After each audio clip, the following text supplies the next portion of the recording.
you really just see a mirror in the cell.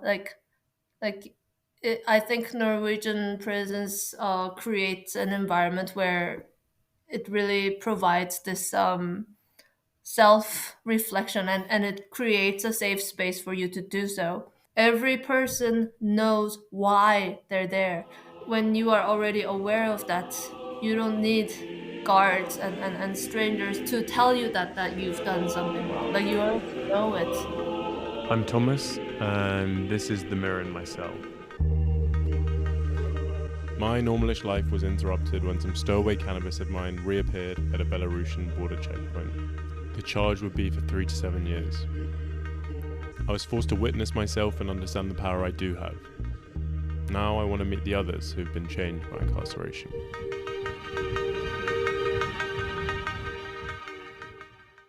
This week, I present to you a conversation I had with Jisu, who is Korean but went to jail in Norway.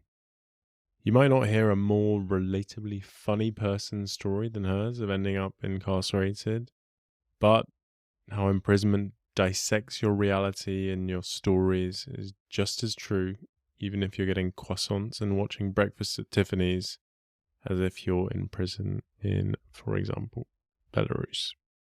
I want to let you know that I had some great help this week from Robin of Chinese Prison Infamy. I'm really excited to start working with him to make The Mirror in My Cell better and more focused, and you should look out over the next weeks for his great contributions and storytelling to start showing up. Hope you enjoy the conversation. It was with Daniel who I recorded. I went on his podcast, and then he said, I know someone who should go on your podcast. And he was like, there was a Korean girl who ended up in prison in Norway. And that's just okay. And that's an intriguing couple of words in a row there, basically. Yeah. And that's you. Yeah. Yeah. Thank you for the attention. It was an ordeal. Yeah. And it is weird as well, because obviously I was guilty of it just then. And when I heard Daniel say it as the first time as well, but it is like, it's such an intense thing to go to prison. And then it, like, for everyone outside, it's just like such a simple thing. It's just like a person was in prison. And like, Yeah. that's like somehow like, that's it. That's Like, it. Like, that's your identity, yeah. kind of. Yeah. I did the same thing for you with like Korean girl in prison in Norway. There are many things you tell yourself when you're in there by yourself, but one of them was, I'm glad I'm not in Korea or in Hungary right now. This is, Yeah. like, I was looking for things I should be grateful for, I guess, and it was obviously, it was really confusing because it didn't feel like prison, but then again, it was prison when you look at the heavy door and you hear how the heavy door opens and closes. Um, but yeah, the prison itself, I can't complain. Yeah, I guess we'll get into it, but I do think that, like, when people are like, what was the hardest part, or what was the hardest thing you went through, like being in Mhm. prison in Belarus, like I'm kind of like, the hardest part was just the fact of being in prison, just the Mhm. fact you're like trapped somewhere and can't go somewhere else. Like some of the conditions weren't Mhm. great, but I think Mhm. prison in Belarus sounds scarier than what I experienced itself. Like, Yeah. it was Mhm. trapped in a tiny room and not allowed to move anywhere. But the trapped in the room part was the like worst part of that, and that Yeah. is a constant of what prison is. I'm sure, yeah, Mhm. I've no doubt that some people experience like awful things in prison, Mhm. but for the majority of people that go to prison, I think the simple fact of like, you are trapped here and not allowed to go anywhere, and you also have to process the fact that a state institution is doing this to you, and Yeah. it sees it as a worthy thing to put you there, Yeah, exactly. was the like Worthy thing. trickiest thing. Worthy thing. Yeah. Yeah. Exactly. You have no control over what they are planning to do. Mm. And I think uh that's a metaphor for, like, different things that you experience in prison. Um Mm. Although I went around saying that control is an illusion, like in this case, Like every yeah. good art student, yeah. Mm, So we spoke the other day and you kind of like laid out in brief terms. yeah, yeah, Would you mind like explaining again a little bit how, yeah, that yeah, story? like how I went on a walk that morning. Mm. Um, yeah, I went on a walk, and it was September 1st, and Mhm. And you're living in Oslo at this I point? was living in Stavanger. Oh, okay. Yeah, Tananger to be more specific. I just went out on a walk, and there were apple trees on each side. And I was looking around to see if this is a private property. And I passed by some private properties, and some were just walking paths. But I just I picked a whole bunch of apples. I mean, um, from the ground and from the trees, and and then I came back home with like pockets full of apples, like really, like I think I mentioned this before, how when you see a squirrel with like nuts in its cheeks because it's going into hibernation or something. I don't know. Like I came back like full pockets, and then Yeah. and then we get a knock on the door of these two very young Norwegian police women.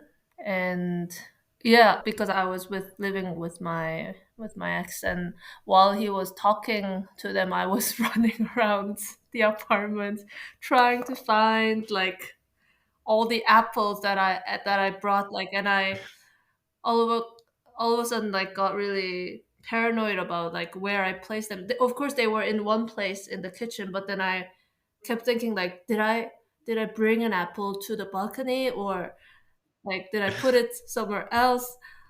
Um, Yeah. and and I try to like hide them in the fridge, or I you cannot find, there is no place in your home to hide apples. Oh, they're too big. They're too big, and and and they're too obvious, like, and you can't burn them, you gotta eat them, like that's the only way you're gonna. Did you try burning the Huh? apples? Did you try burning Burn them? it. No, I imagined it though. I imagined it, and it Okay. didn't turn Didn't into work. ashes. It Yeah. didn't. Yeah, Yeah. Very yeah, smart. yeah. Mhm. Yeah. Mhm. So I was just like opening all the drawers and like putting some in there and putting some in the fridge. I wanted it to be like not in one place. Because at this point I was sure that they came because there were CCTVs on these private properties or something. Um, yeah. And then and then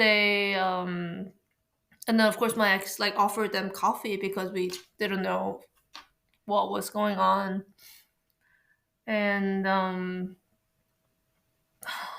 then they came into our apartment, and then they're like looking around, and I'm already like so paranoid, like, oh, they're gonna find the apple in like the one I Mm. hid under the sink, and then they're gonna think that like I put something in the apple, and I started like getting all these crazy thoughts, but they were not Yeah. there.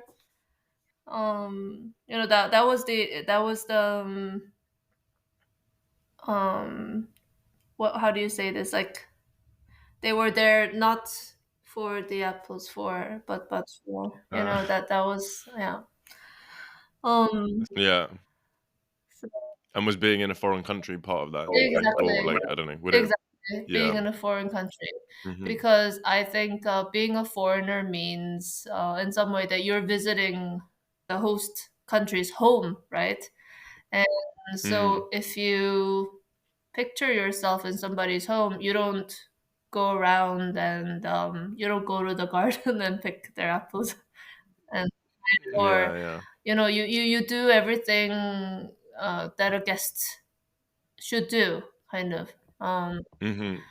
So that's how Mhm. I that's the attitude that I try to maintain when I'm living in another country, and this was out of my character. So I felt very guilty about that, and especially when the police came, then I felt like, wow, like this is, yeah, finally I'm getting what Yeah. this is like what I'm getting what I I'm getting deserve. what I deserve. Yeah. Yeah. But the thing is, when they came into the apartment, they saw boxes of chemicals in my apartment. They were there because a few days ago, my ex ordered hydrogen peroxide at the pharmacy, like a liter of it. And Mm. because he was a doctor, we always had this like first aid kit in the car. I don't want to take this story too far back, but we went hiking and then he went bouldering and he fell and he had to kind of perform a mini surgery on himself. He had to give himself a few stitches. And because we didn't have hydrogen peroxide, he needed to like use a lighter to sterilize all the equipment. Mhm. And then we thought, okay, it'd be really nice if we had some hydrogen peroxide right now. So Mhm. on the way back, he ordered some at the pharmacy. Like you have to call to order that. And I guess the pharmacy called Kripush, which is it's like CIA, like in Yeah. Norway. Yeah, FBI yeah, maybe, yeah. FBI. Because they thought that it was, like, for manufacturing drugs or something illicit, Manufacturing or bombs. is it more bombs? because Okay. because I don't know if you've heard of Breivik. Yeah, he Yeah, was yeah. this terrorist, and after this incident, that was 2 years ago from when this happened. Any ordering of any chemicals became illegal, and then I guess they needed to look into people and take them as cases when we are Mhm. ordering something that could be used as an ingredient for a bomb. And you then get, like, taken to jail. They say straight away, like, "You're coming to jail with us." Oh yeah, yeah. So they came to check if that was true that morning that I went on a walk. And then Mhm. when they came to investigate, they saw other boxes of chemicals in our apartment. And Mhm. these boxes of chemicals, my ex was a hobby chemist in high school, and Okay. he had these chemicals he used for his YouTube channel. You can still watch them online. A lot of them are very Yeah. cool, actually, like elephant toothpaste and different reactions. He kept them in his grandparents' basement because we're like grown up. We're not hobby chemists anymore. Yeah. But his grandparents, Okay. at the age of like 70 something, they decide to get a divorce, and they're like, "You need to take your things away." Oh, wow. And it was that week. It was that week where No where way. where I went on a walk, and the police came for a visit, and his grandparents just called us and told us to take them away because they're getting a divorce and they're gonna sell the house. And these aren't chemicals you can just flush down the toilet. You gotta like give them away to universities and labs. So we were planning Mhm. to do that, but they were there. Mhm. And then the police visits, and they're already assuming, okay, these people ordered 1 liter of hydrogen peroxide. You can get them easily at a drugstore in the States. But they Mhm. already came with that thought. And then they see these two boxes of different chemicals. And then they just Yeah. make a phone call straight to Kripo. They're like, yeah, for sure, they're up to something. Alright. Did you show them the YouTube channel at that point? Yeah, in court, we did. That's such a funny image, just everyone watching some YouTube chemistry channel in court, deciding whether you get to prison or not. Yeah. Did you even have time to, like, process what was happening? Were you able to, like, see how ridiculous things were, or were you just, like, strapped in and straight away the roller coaster was taking you? The roller coaster. The roller coaster, definitely. At one point, I started to look down on these young policemen, and I was asking them, like, "Did you take basic chemistry in high school?" Like, if you look at the Okay. content of these, we cannot make a like. What are you talking about? Oh And then my god. ex was trying to tell me like not to say anything right now. And then while everything was happening so fast, they just had him in handcuffs and they turned around and then they said, "You gotta come with us because we have to search the apartment." That moment, I was able to go back to my tempo a little bit, and then I asked them, so if those boxes of chemicals were in another room, then I don't have to go.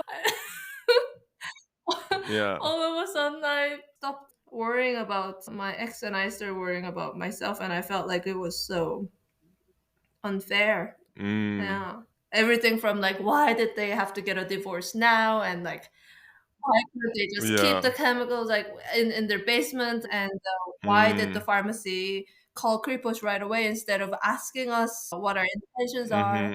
Mhm. We Mm. tried to show them the wound like from hiking, but Yeah. nothing worked. It just sounds like a really intense version of where people just have a bad day, where everything goes wrong in a Yeah. day. It just sounds like that, but maxed Yeah. up to the absolute full. Yeah.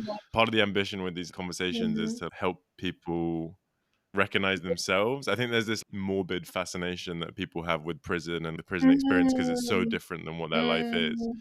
But actually, quite often, when you speak to these people, there's actually lots of elements that people will True. recognize in their daily lives. I'm sure everyone has had a day where everything just goes wrong True. and absolutely everything that could go wrong just gets more ridiculously wrong on top, on top, on Yeah. top. Yeah. Uh, Yeah. and I think people will recognize that headspace of just like, why me? Like, why now? Like, why Mm. this? Is the universe trying to tell me something? Surely this is not a coincidence that it's going wrong like Yeah, yeah, this. yeah. Definitely. You Um, try to grip a sense of control. do they put you in handcuffs? No, only the ex. Yeah. But they took us to what they call glattcella here. Glatt means slippery, and cell is like cell. So slippery cell. It was Yeah. within the police station. Even on our way there in the van, we were Okay. making jokes about it, like trying to make kimchi that period. So I thought after we're out, we're gonna make a brand and say bomb kimchi, and like we were kind of being like really creative. And, Explosive yeah, kimchi. Yeah, I remember we also had a car journey. So we're on the border, and I'm also with my ex-girlfriend at the yeah. time as well. We had one bag, and the weed was in this one bag. They made a big deal of like specifying everywhere that it was dried. And they were like, when it's like not dried, it would have been even more. And I'm just like, what are you as if it made a big Yeah. difference. So there was a big partition in the Mhm. experience when it was like, no, no, it's mine. Don't involve her in this. They seem to then treat it very Right. differently. But we also had this car journey. It was like very unofficial how it went. Like, you've done this and now this is going to happen. It was very like Mm, blurry in the middle. mm, mm, I was also very much like joking a lot mm, and was mm, like, mm. I don't know. I mean, the environment was very ridiculous as well. Just being in this, we just got in a random car and then they were vaping in the car and someone's girlfriend came to translate. It's obviously very scary, but I was also joking because I also was just like, this is just so ridiculous. I don't believe it can be my situation Mm, somehow. So it makes more sense to mm, look at it like an mm, outsider and joke about it mm. somehow. Interesting that you were joking about it as well. Yeah, And then you get to Slippy Cell and you're separated yeah, from your boyfriend at that yeah. point. I think we were just 2 cells apart. It was a Friday or Saturday, and there were a lot of drunk people in these cells. Okay. I think there were maybe like 7 or 8 of them. And my ex told me that at one point I just remember crying, but he said I sounded like an animal in pain. Oh, wow. Yeah, so I don't remember. I just like fell asleep that evening, but I was hearing like Hmm. drunk people screaming and knowing that he was like 2 cells away, but I can't like see them, and Mm. they spoke English, but I couldn't Hmm. really understand what they were saying when they were talking to each other. So everything sucked. I haven't been in that situation before, so Mm. yeah. Did you then stay in that cell or were you moved I somewhere? stayed there, and then I remember one of them came late evening and they told me that they're going to take me to a better place. Like these are the Okay. words they told me. They're going to take me to a better place. And I'm thinking like, should I be hopeful right now, or like how should I feel about this? And I kept asking them, like I was crying, I was telling them like, what do you mean a better place? Like a Yeah. better should come from good, Yeah. got grammar like all over. what what do you mean? And I thought they were joking, and they were talking about prison, and Yeah. yeah, and I kept asking them about how, like, where my ex is, and like how he is doing, and um Mm. uh, and then they took me to this better place, Mhm. um and they had to like search me, right? So I Mm. had to be like stripped, and that was, I think that was the part where I really felt like, wow, like this is rock bottom. this Mm. is this yeah, I don't know how to make sense out of that. um Yeah. but okay, look, this was a better place, Mhm. because they, okay, the moment I walked in, they asked, the first question they asked me was, do you smoke? and and then I'm thinking, oh, they're gonna know that I have smoked weed before, or like that I smoked Yeah. before, and they're gonna try to. You never know, like, why they're asking certain questions. You never know where your Yeah. answers are going to end up. So Yeah. yeah, but yeah, they asked me if I smoke, and then I said yes. Do you have a cigarette? I said, and then they Mhm. actually gave me like a whole pack of cigarettes. Yeah, Really? and from there, I'm thinking, ah, this is what they meant by better. I'm very easy that way. Like, I don't, Yeah, yeah. and, And you're like, and "Oh, I'm okay with yeah, this." like, okay, yeah, and then I get clothes, and then I'm led to my one person room, my That's sweet. suite, my suite. There's like a little window um behind the bed, and there's like a duvet, like it looks warm, and on the left side there's a Mm. TV with DVD player, and Mhm. yeah, shelves, chair, yeah. But what was scary was like on the wall, what people wrote on the wall. Ah, okay. Yeah. Yeah. What was the view of? Just the backyard, or like the back side of the Okay. building. Yeah. With Mm. 'Cause I feel like I've seen, like, YouTube videos of Norwegian prisons where it's like they have, like, little Japanese gardens, like, out the window or something almost, but you didn't I have know, I that. didn't see cherry blossom trees, or Okay. Oh, I'm so sorry. yeah. it, Um, it should have been, right? I mean, in my taxes. yeah, and yeah. And did you have the feeling that they were, like, trying to tell you something with the environment? Did you feel like were you encouraged to feel something by how they were treating you and how the environment was set up? Yeah. Yes, I did. I remember the next morning, a guard came into my room, or like he knocked, and then he asked, "Do you want coffee? Um, we have like white bread, or brown bread." Like, he was giving me options for breakfast, Mm. and I was so confused. I was like, are you a waitress, or a guard? Like, I don't, I don't Yeah. understand like what's going on. But yeah, some black coffee with and then I'm thinking, like, did he say croissant? No, he couldn't have said croissant. There's no croissant in here. Like, get your senses together. And yeah. So, but I asked him if he's like if there's like a waiter in this prison, or like what this is. Yeah, but Yeah. he went out, and he brought me like breakfast and coffee in the morning. Sorry, this image is so strong. I didn't you just started thinking about the delicious pastries that you had. I got distracted. Yeah, if Um, they're not gonna give me a Japanese garden view, at least the croissant. yeah, with the orange juice. I don't know. I guess so when I was in my cell in Belarus, not to like, I don't want to, Let's um, do. yeah, the intention is not to No, compare no. who was going through what in different How was places, it for you? but How was the waiter at your cell? yeah, maybe we can change the name of the Yeah. podcast to, like, The Waiter in My Cell.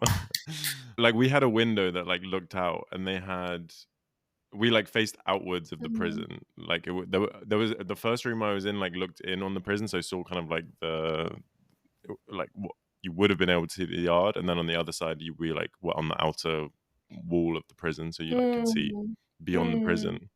But they had these, like, grills on the window, Mm. slanted metal Right. bars that point Mm. upwards, so you basically, like, can't see out, you can only see up.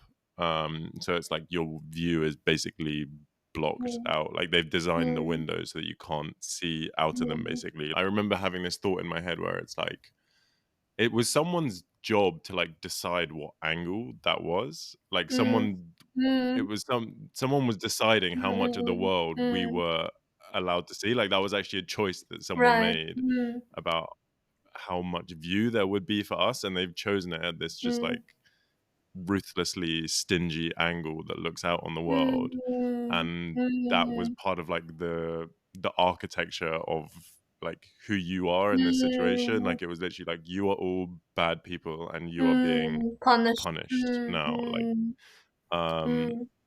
and that was kind of like, that was very confusing to process, being in a place that was, like, trying to tell you that Of you're a course. bad person, Mm. whereas, like, not feeling myself a bad Mm. person, but, like, having the institutions and the architecture and the, like, the Mm. routines that are trying to, like, drill that into you. Mm. And I'm wondering what the, like, that is probably one end of the spectrum in terms of what Mm. prison is trying to communicate to people. But I get, Yeah.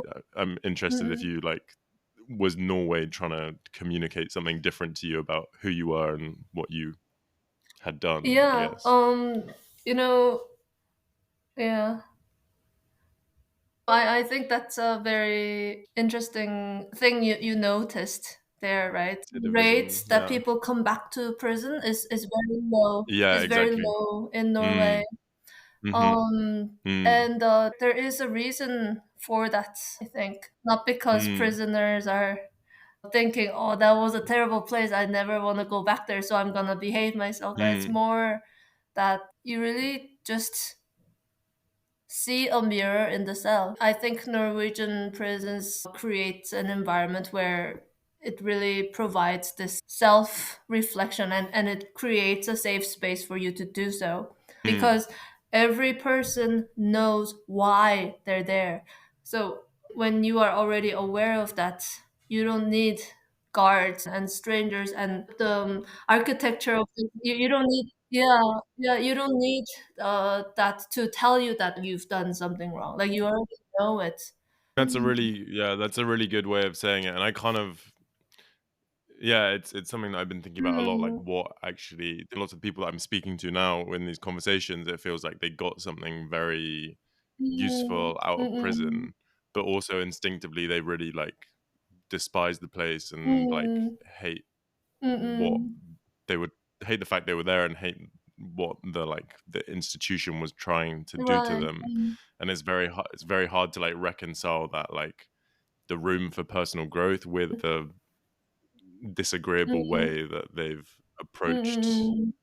who you are or how you've ended up Mm. there. And I think you describe it in a really good way. Like, it sounds like how Norway understands its role is to, like, create a space for that self-reflection Mm. and growth. And I think that is, and that also potentially explains a lot of, like, what separates the individuals who are able to, like, create that space for Mm. themselves. Like, if you Mm. have ways of understanding yourself and good emotional and mental defenses to put up and can kind of, like, Yeah.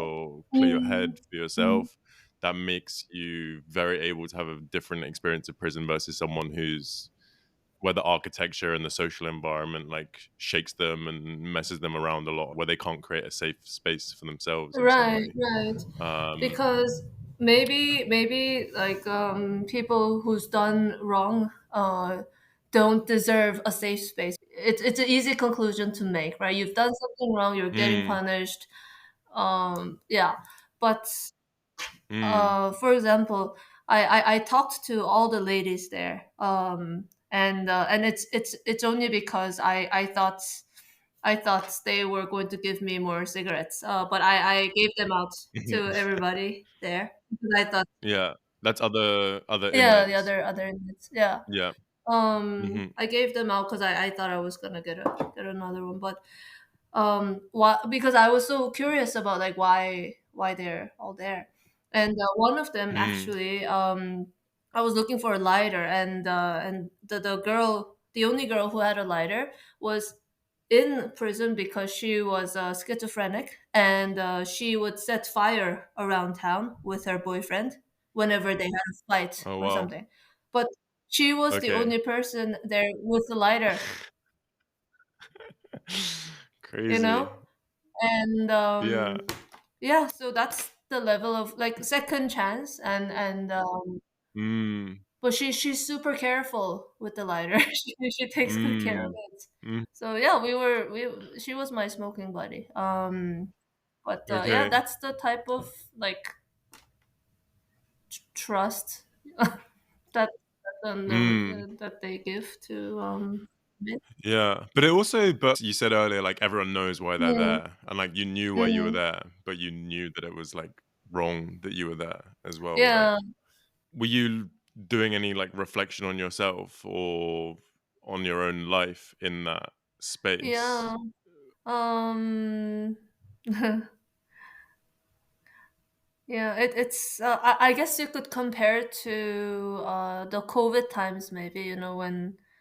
When you're not Mm. allowed to um when you're not allowed to visit your family, or yeah. So the one thing for sure was I thought, oh, it's so difficult to not be able to tell somebody that you miss them. We could just like call somebody right now and say that you love them, or that you miss them. It's so Yeah. easy. But we take it Mm. for granted, or we don't do Mm. that. And Mm. in an environment where you actually can't because you don't have a phone in there, Mhm. um, it really puts things into perspective. Mm. Um, I also yeah, I wrote some letters to people whilst I was there, like, kind of I don't know, same it was yeah, hmm. it was it was, like, almost like I'd simulated dying where, like and Yeah, everyone yeah, was treating me like that happened, like, right. Mm, no one can speak to him anymore, we don't know how to process that. mm. Um, and I was kind of writing these letters as if it was, like, from yeah, Well, from the other were side, you and was saying these things, like, I don't yeah, like, I can always text my friends, I can always say, yeah. like, "Hey, I appreciate you," or Mm, whatever, but then to, like, really say, like, what I love about my mm, friends, like, to really say what I, like, love about my mm, family, and to, like, put that all down and, like, actually know it and, like, fully be focused on, like, nothing else apart from that mm, was, like, yeah, such a cool thing to have mm, gone through and been able to mm. yeah, cool place to have my headspace Yeah. at. With like, I get you and your like, you couldn't speak to your boyfriend, but you were kind of, like, going on this journey at the same Mm. time. Were you like, I'm just me, an individual," or were you like, we're a pair, like Um. Bonnie and Clyde, the kimchi Bonnie and Oh yeah, Clyde? the kimchi was out of the picture at that point. I actually um thought that okay, before I thought it was important to tell um each other's story, or to kind of cover for each other, or be protective. But actually, in this Mhm. situation, it was very important that I stick to my own rules and I make my own choices on the way. And that's the only way that we could actually be out together. I I don't know. It was Mm. yeah. And actually I think yeah, it made me think of a lot of things like codependency, for example. This was the Mhm. time where, for example, one of the days I was being investigated in they were asking questions, right? And they were asking questions about my ex, and I told them, if I was sitting in a cafe with you right now, having coffee, and I was telling you about my boyfriend, then maybe I would brag about him. Maybe I would brag about him, about all the hobbies he has, and how great he is and everything. But we are in a white room. I'm being investigated. There are three cameras on the ceiling. I'm not gonna tell you anything about him.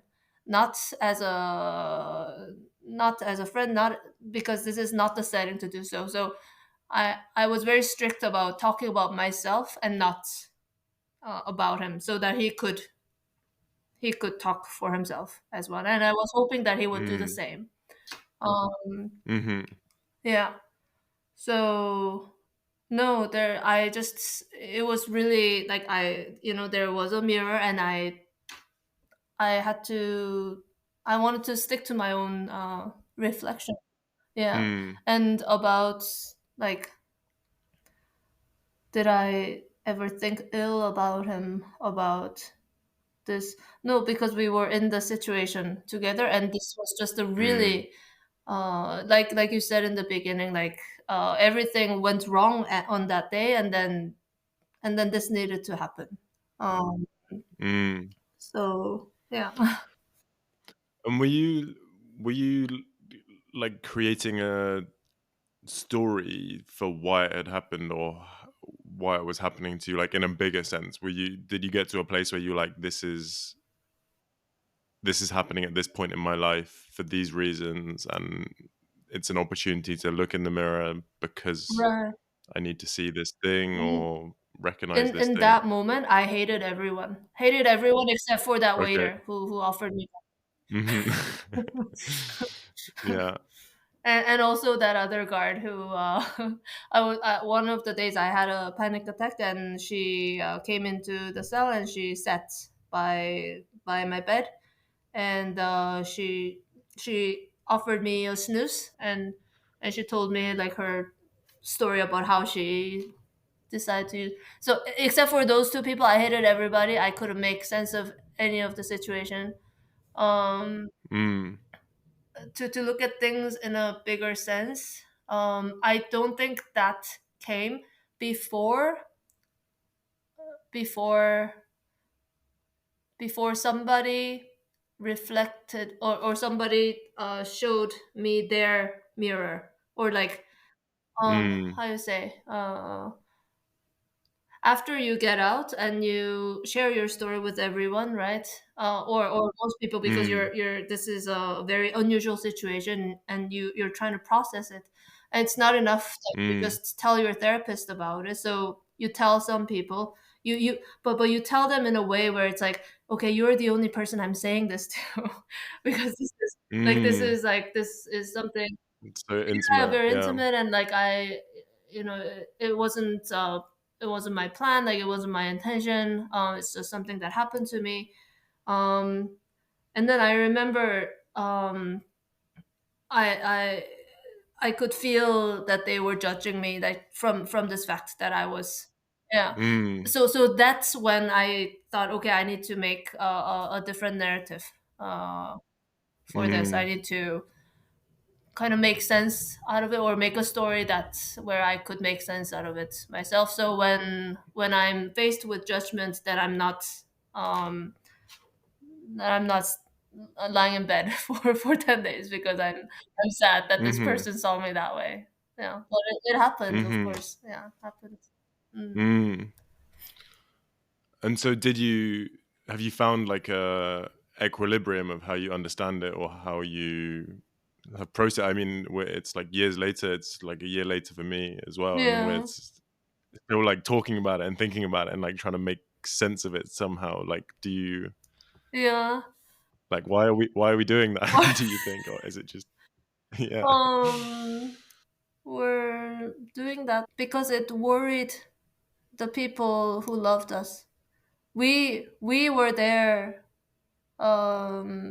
in the situation, trying to make sense out of it. But people who loved us, like my mom, for example, like She just lost contact with me for 5 days. Like my mom still gets really traumatized when she can't pick up the phone when it's like a foreign number because uh Mm, she's worried like something else like that might happen. So even though I could say that I processed everything on my own and like I'm fine, I need to I feel responsible for um being in that journey of processing for people I love and people who loves me, because it's not my experience to keep. And that's one of the reasons I decided to come on this podcast, because it's I have to share it. Yeah. mm.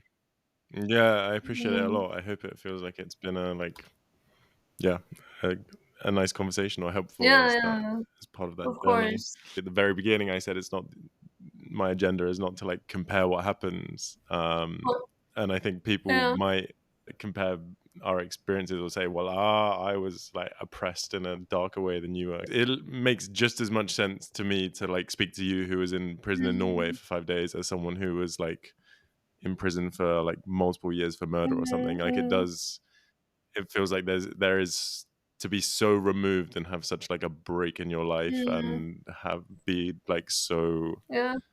like violently zoomed out on who you are and what your life is. I think that's the like the Yeah, commonality. it's not just another brick in the wall. Jason, it was really really nice speaking to you. It's Yeah. yeah been so interesting to hear how you made sense of it and how Norway what Norway was encouraging you to Mm. make sense of. So grateful that you've been so candid and thoughtful about what you went through. Thanks for listening to The Mirror in My Cell. Consider sharing or subscribing to catch the thrice monthly conversations. Thanks.